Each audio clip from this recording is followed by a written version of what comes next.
Hi everyone, কেমন আছো সবাই? তো দেখেই নিয়েছো আমি চলে এসেছি কোথায়। হ্যাঁ, ও চারিদিকে জল জমে কোন জায়গায় এসেছি সেটা তো আশা করি তোমরা দেখে এতক্ষণে চিনেই গেছো।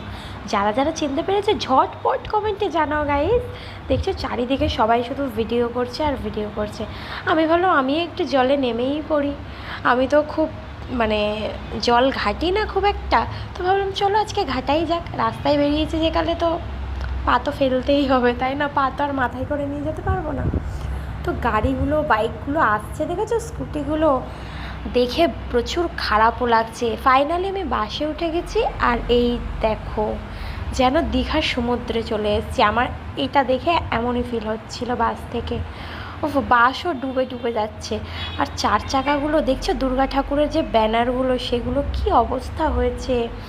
যারা পঞ্চমী ষষ্ঠীর আগে থেকে ঠাকুর দেখতে বেরোয় তাদেরও মানে কত আশা করে মানুষ ঠাকুর দেখতে বেরোবে ভাবে, কত আশা থাকে, শপিং করে, সব কিছু বন্ধ হয়ে আছে, দোকানপাট সব বন্ধ।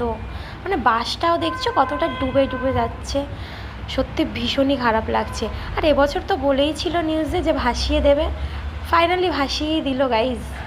কীভাবে মানুষজন যাচ্ছে মানে এনারাই বুঝতে পারছে যে ঠিক কতটা কষ্ট হচ্ছে। রাস্তায় একটা বাস অটো কিচ্ছু পাওয়া যাচ্ছিল না। তো আমি তো অনেক ভাগ্য করে একটা বাস পেয়েছি আমার গন্তব্যস্থলে যাওয়ার জন্য। তো চারিদিকে দেখো মানুষজন কীভাবে কষ্ট করে এসে বাসে উঠছে। আর চার চাকাগুলো দেখতেই পাচ্ছ তোমরা পুরো জলে ডুবে আছে। যারা যারা কালকে বাইরে বেরিয়েছিলে, কালকে ছিল 23শে সেপ্টেম্বর, আর সকাল সকাল এই দুর্দশা। যারা যারা বেরিয়েছো তারা তো বুঝতেই পারছো। আমার এটা ফার্স্ট এক্সপিরিয়েন্স ছিল গাইস।